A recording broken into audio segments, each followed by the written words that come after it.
The plays, you can see that zone that's been set there by Kez.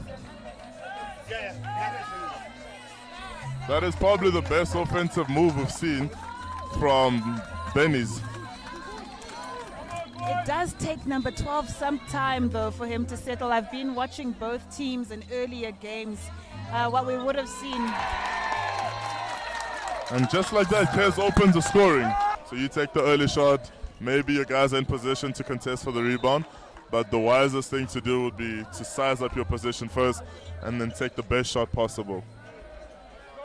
See, for me, that is better because it's good ball rotation. They do have shooters. They're in the block where they're supposed to be, right in the pocket.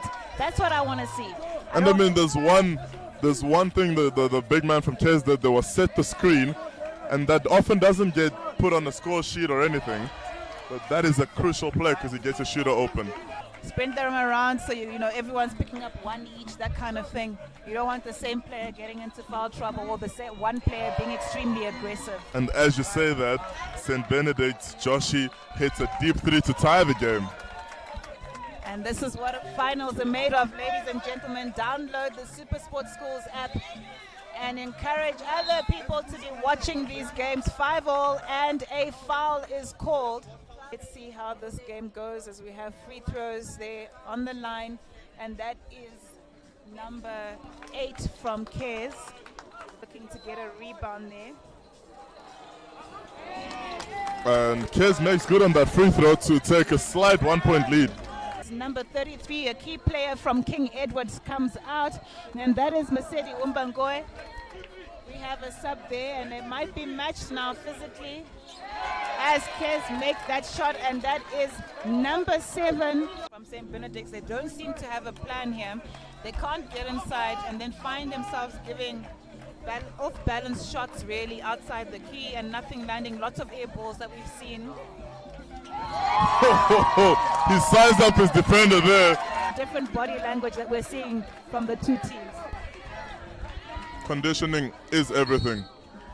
Going to play in Mandeville at a moment's notice and returning to St. David's, it takes a toll, but these guys are up to the challenge.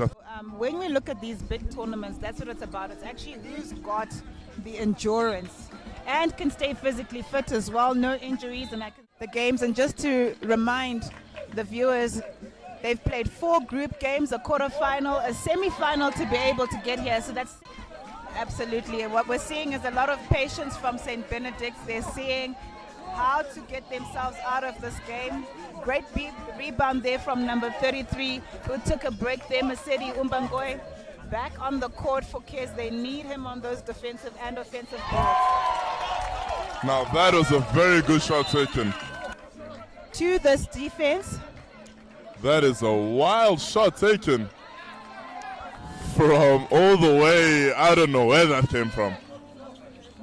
Yeah, they've lost the plot here, but also what's happening is, I don't know if you've noticed that he can give takes as well, so it is very difficult to play against him as that Letzad Gauteng, who didn't make it to this tournament. You better have a plan for number 33 if you're coming down to St. John's in February.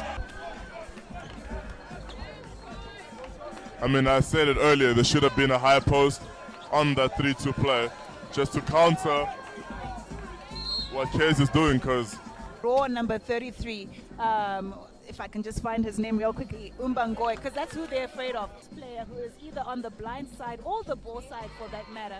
And then you can get an easy there. That is good defense by Onigwe. Great block, and he needs to take it easy.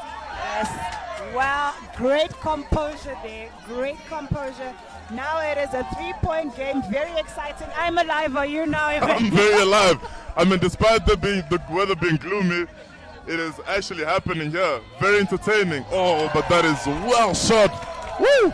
So I would be concerned here if I was Coach Miguel. The first thing we do when a shot goes up is box out. We don't jump up for the rebound. You find a body and you put your body on it. And unfortunately, we've seen this in many of the games this weekend where... Oh my God! Did you see that? A 2-point game, 2.9 seconds left on the clock. 1 point game. That now 1 point. And it's but I don't even know if the 6 minutes of running time will be enough because the rain is coming down. It is coming down. And as I said to you, so here's what is going to happen really, and I think both teams will be looking for this. It is, and great call there, as number 7 from Benny's picks up a foul. They're going to the line and they might be able to pick up a point there. And they tie the game just like that. The game. That's the 3rd foul on Tim Funny. The pendulum swings. Now Benny's is up 1. Now looking to move the ball around. 3-point shot. Number 1 takes that defensive rebound and looking for a transition there, but of course possession is lost, and number 33 looking to work hard immediately, and 2 points scored. And of course King Edward go ahead there, making sure that they are now 1 minute ahead. 25-24, shot clock 3:10. This game, everything to play for here. Benny's moving the ball around, looking for the best shot there, looking for Enigwe, and a 3-point shot taken, and it sinks. And again the lead changes. Coach Miguel from St. Benedict's contesting that he should really focus on the next possession, get his players locked in on that defense that they will need. They are truly pressing. That number 33, what does it do when you double team 1? It means somebody is open. Everyone calling him to relax.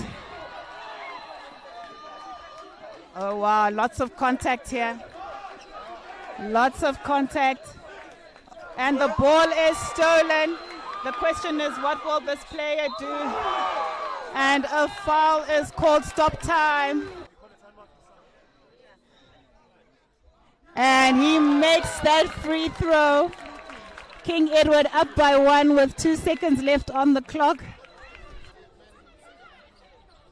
And he makes the second one. Surely that ball does not go anywhere, and they'll be looking for that 3-pointer. And King Edward the 7th win the Inanda Hoops Challenge 2025. I'm sure you can hear the screaming behind me. 29-27, a great way to end this game.